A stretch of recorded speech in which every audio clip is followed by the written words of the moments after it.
Hello, everyone. Welcome to Set Stories Podcast, where filmmakers talk about crazy set stories. We get high sometimes.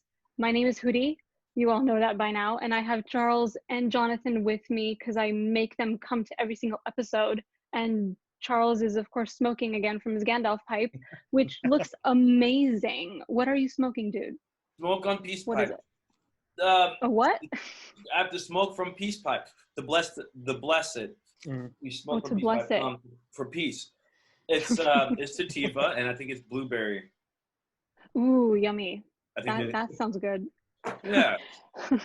Today's episode, we have another guest on today's episode. He's a friend of mine. I worked with him before. He was amazing on set. I would love to work with him again. We have Stephen Ho with us, everybody. Hey. Hello. Woo! Hey, How good are to be here. you? Doing all right. Thank you so Doing much good. for coming. Yeah, thank you so much. So tell us a little bit about yourself, what you do in this crazy industry, and where you want to end up, unless it is what you want to do, and why you're making films. Yeah. I mean, I'm a DP. I've been working professionally as a DP for about 6 years now. Previous to that, I was a professional stagehand. I used to work for UC Davis and UC Berkeley, and they're big theaters. And then it got to the point where I realized that I couldn't really advance if I was going to stay as a stagehand, because once you're a stagehand, it's just like that's all you're going to do. Like maybe I would become like a master electrician or a master carpenter, but like it wasn't really something that I was interested in doing. So I moved down here to go to film school. Actually, I went to Chapman, and I did their master's in cinematography, and just working as a DP since. Occasionally doing like stuff like being in the G&E department and ACing and DITing, and once in a while coloring, but generally just trying to stay focused on being a DP. Amazing. Awesome. Yeah. Do you have any stories for us, Stephen? I mean, like to circle back on a previous episode, the one that Harris Smith told Ooh, about I love the Harris. guy who got injured, and so I was partially there for that. What happened was it happened really early in the morning, and I was at the school, actually preparing to go to another set. I was getting ready for the carpool, and I think I was getting like a breakfast or something from the vending machine, which is right next to the stage where it happened. And I remember just walking towards the vending machine, and I saw like the guy who got injured holding his head and walking outside to the loading dock. I was like, oh, that's weird. And then I looked on the ground, and there's like a trail of blood. I was like, oh shit, what the fuck happened? And I like the first AD walked out, and I was like, what the fuck happened? And he's like, oh, so-and-so got injured, and he's got to go to the hospital. Like, fuck me, man. That's crazy. But yeah, that's like, just confirming that, yeah, the story It did that happen. you're told, it actually happened. Oh gosh. See, that's why it's important how to lower a light down, or else gravity will do its work and Yeah, it'll smack you in the side of your face.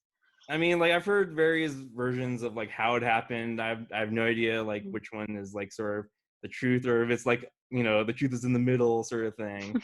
But Actual persons.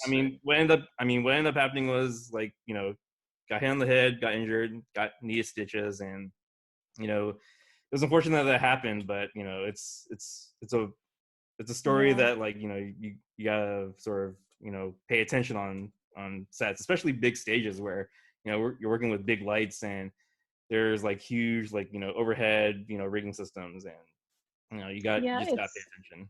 Yeah, it's scary. I mean, sets are dangerous like all the time. That's why there's workers' comp. They can get up there. However, I worked on, you're right, they do get dangerous, but on stages as well as like industrial buildings, like when we do sometimes we have to do rigging in like industrial places, like what is it, like abandoned staples or whatever. And just so everybody knows out there, scissor lifts, they can withstand a lot of weight, a lot of movement at full height. We were full height at scissor lifts, and people would freak out. This is just Charles and a very experienced East Coast grip. We both were on scissor lifts for about 8 hours a day. at top height, doing what you say, rigging big lights. Like what is it? The not the 9 light phase, Yeah. like the big LED. I think they're called like sun rays or something. And we're rigging those, and we're moving around a lot. I tell you what, up there I was scared. I was a bit timid, but the other grip was like, "No, man, these are fine." He was moving around, sharing stories of like, when he was up there. But if you aren't careful though, like at that time, like he was experienced, whatever, I was still taking my time, and almost you could get, oh god, up there, it's like a death trap if you're not careful. Oh yeah, I've actually got a story about being in a genie lift when I was working as a stagehand. Like it's just a one-man lift, and it's got outriggers in it. And then we were doing a light focus for a show, and if I remember correctly, we were at working height, which is about 25 feet from the stage. And I remember I was in between two electric line sets, and one of them was like pushing against I guess the either it was pushing against me or it was pushing against the lift. And I remember at one point I was trying to get to a light and I started pushing it, and I remember feeling this very distinct feeling of like something like sort of like leaning over. Oh shit! So I stopped. Lord. I was like, Oh fuck my me. I was gosh. like, okay, not touching that. So Oh my gosh. that's just scary. your whole life goes, you're like, I'm really doing this. What's the rate? What is this movie Yeah. about? No, I'm just I kidding. mean, it's just one of those things where you're not really thinking, but then you start feeling, your center of gravity shift. You're like, oh fuck, stop. Oh my god. My last year at Chapman, I was shooting a film called Tuesday Crowd, and first day we shot with one actress for one scene, and went smoothly. And then she was supposed to come back towards the end of the shoot for another scene that she was in. And what ended up happening was, I think 2 or 3 days before she was supposed to come in, she just canceled. So that meant that we had to do pickups because we ended up hiring a new actress in the middle of the week and shot that last scene with her. So we had to go back and reshoot that scene. Oh Lord. Jeez. Okay, so the day that we did pickups, what ended up happening was we shot in one location and we shot that scene, and then we decided, hey, let's leave the gear here, and then we'll come back in the next day, and then we'll pick everything up and then move it to the next location to do the scene that we had to pick up. So I arrive in the morning. It's like all the gear is at the director's house or his apartment. And, I walk in and the cat's just lying on the ground near the gear. And, I've, met with this cat, several times already. The cat's, chill. So I just been down, pet it. And then all of a sudden the cat starts coming up, and I thought, I was like, oh, maybe he's going to be he's going to want more pets. And he bites me on the wrist. Whoa! Hard. Oh no! Yeah. Oh And the cat's locked on. It's not letting go. Ouch. And I'm just going oh fuck. And I'm just going ow, ow, ow. And then oh my god. I'm standing up at this point, and the cat's just holding on right here. And the director sees it. He's like, oh fuck. He runs over, grabs the cat off, and throws him in the bedroom, closes it. And Wow. and I'm just looking at my hand, and it's just bleeding like hell. And I was like, oh Oh shit. my god. So director and I go to the bathroom and start cleaning the wound, and it's bleeding pretty profusely, and it's not really stopping. And director's kind of freaking out. I'm kind of calm about it, just because I'm just it's not gonna help if I freak out. And I distinctly remember my hand going cold and start shaking, and I just sort of just calmly said, oh, I'm going to shock. Oh my god, Lord. dude. And at that point he's Oh. okay, holding a bandage to it and putting Yeah. pressure on it, Mhm. and it stops eventually. But then just we got cleaned up with alcohol and like just bandaged it up. And then I continued, packing the gear in my car. And then like went away for a little bit, and then went to the next set and shot like that last scene. And throughout that time when I was shooting that last scene, like that pickup, I'm just like, like my hand's getting sore, and it's like I can't really put my hand in my pocket to grab my keys. So I'm doing this weird thing where I'm using my left hand to go into my right pocket. It's a little awkward. And the shooting went by without a hitch. But the next morning, I wake up, my hand's swollen like a motherfucker. And oh my God. I'm just like, okay, this isn't good. So I called my brother and I asked him, like, hey, can you take me to the hospital? It's like, I need to go to the ER because this thing's infected. And so he came down, drove me to the hospital, and like signed in, and took me into the back, just sat me on a bed, just like, wait here, doctor will be here. And I like waiting there 5 minutes, just watching TV because so it's Super Bowl Sunday, so I'm watching the Super Bowl in the ER. It worked out. And the doctor comes in, he pauses, he looks at my hand, he like looks at me, and then he turns around and goes, nurse, I need an IV of like amoxicillin, like stat.